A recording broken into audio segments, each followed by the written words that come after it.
Hi, this is Jack Stanley, and I wanted to have a little conversation about everything that is old is kind of new again.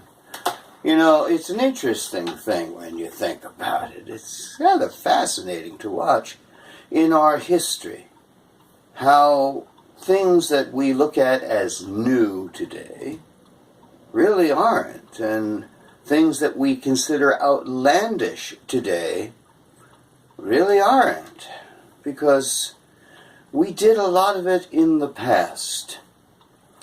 The unfortunate part of humanity is we often have a very bad case of amnesia. We have historical amnesia. We forget what we did. We have no understanding of what we did. And the problem is, since we don't understand what we did in the past, we just keep doing the same thing in the future. This goes in many, many different ways. One of the things that I see today that people get upset about are enlarging things. Oh, I don't have to go into graphic detail, but all you have to do is look at magazines or television programs or watch celebrities or RuPaul's Drag Race or things like that. You can see all kinds of perhaps what we might consider outrageous things. We have breast implants. We have derriere implants. We have artificial ribbing for muscles, which we can have implanted. We have big lips. We have hair implants. We have all kinds of things. And isn't that fascinating? But I heard someone complaining about RuPaul's Drag Race, saying, "Oh, isn't it disgusting? A bunch of men walking around wearing leotards, wearing wigs, makeup, and prancing around." I said, well, that's not new. Let's go back to 1776. In the formation of the United States, we had a whole bunch of guys in a room, all wearing wigs. Many wore makeup because it was very influenced by the French, and they all wore high knee socks. And they all judged each other on the size of their calves. And so they're all strutting around like peacocks. What's changed? It's very much the same. You know, we have people here in 2017 running around wearing wigs. We had them in 1776 too. Add to that, in the 19th century, we had the bustle. Now, for those of you who do not know what a bustle is, it was for women to accentuate the size of their derriere. And so what they would do, they would hook the bustle onto their backside so it would stand out further. And then, of course, the dress would follow behind. It's like having a trunk on the back of you. Now, you could extend that by doing something which they called the Grecian bend, which they had a whole bunch of women leaning forward to accentuate the size of their butt, to put it basically. Now, of course, at the same time, they were wearing corsets to make their waists tiny. They called that the hourglass figure. And you know something, in the 19th century, you didn't want to have women that were thin. You wanted to have big and buxom women, you know, with large bosoms and large bottoms, and then that tiny little waist.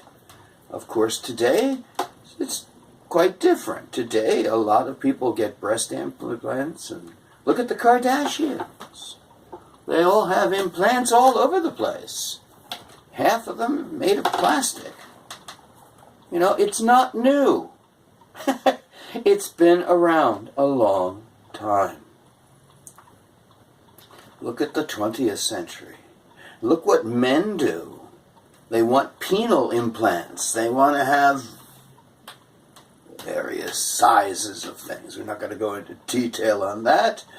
But think of all of this. What is old is new. And that when we have something that's new, it usually isn't. It's usually old. But we don't remember. Once again, we have the amnesia. I find it amusing. You know, I watch, and the older I get, the more fun I get out of hearing about something that's new. You know, in the 1960s, we had the Twiggy figure. We wanted everybody to be really, really skinny. Now that's kind of passé. You know, now we have modeling agencies that deal with plus sizes. Well, that's what we did in the 19th century. We wanted plus sizes. You know, look at France, you know, in the 18th century. They all wore heavy makeup. They all extended parts of their bodies. They would add moles to their face. They would wear wigs. They would spray themselves with perfume and this, that, and everything else. Of course, in the 18th century, many people were doing all kinds of drugs. Opium was used quite a bit. I mean, laudanum. I mean, it was used as a painkiller. George Washington constantly used it for his teeth. Well, he had one tooth, actually, by the time he was president, but for his false teeth, to kill all the pain, he just used to rub in laudanum. Also, another thing, Dolly Madison, always taking up snuff. Yeah, I find it really remarkable that there's nothing new today. Look what the Indians used in their peace pipe. And then walk down the street in New York City, or better yet, go to Colorado. I had a hoot of a time walking down the street. I saw a 7-Eleven, a Radio Shack, and a recreational marijuana store. Well, that was pretty interesting. So, before we sit there and say, this is new, remember, it isn't. Very rarely are things new. We just basically retread something that's old and call it new.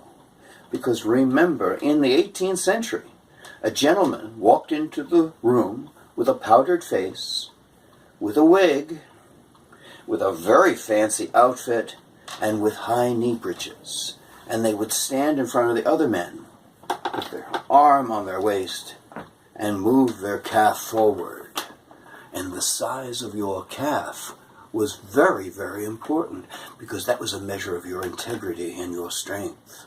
And so you had all these peacocks strutting in front of each other. In many respects, it's almost like a continental version of RuPaul's Drag Race, is it not? I gotta get a kick out of it all. But you know something? We don't remember it. And 50 years from now, something new will be introduced as new. And the folks that are little children today will say, oh, that's not new. We did that when I was a kid. And so, be it 1700, be it 2100 in our year, we will be doing much of the same thing, with slightly different toys, expanding various parts of our bodies, and definitely doing our best to gain attention. Because that is part of the human animal, is it not? And so remember, everything that is new isn't quite. Thank you.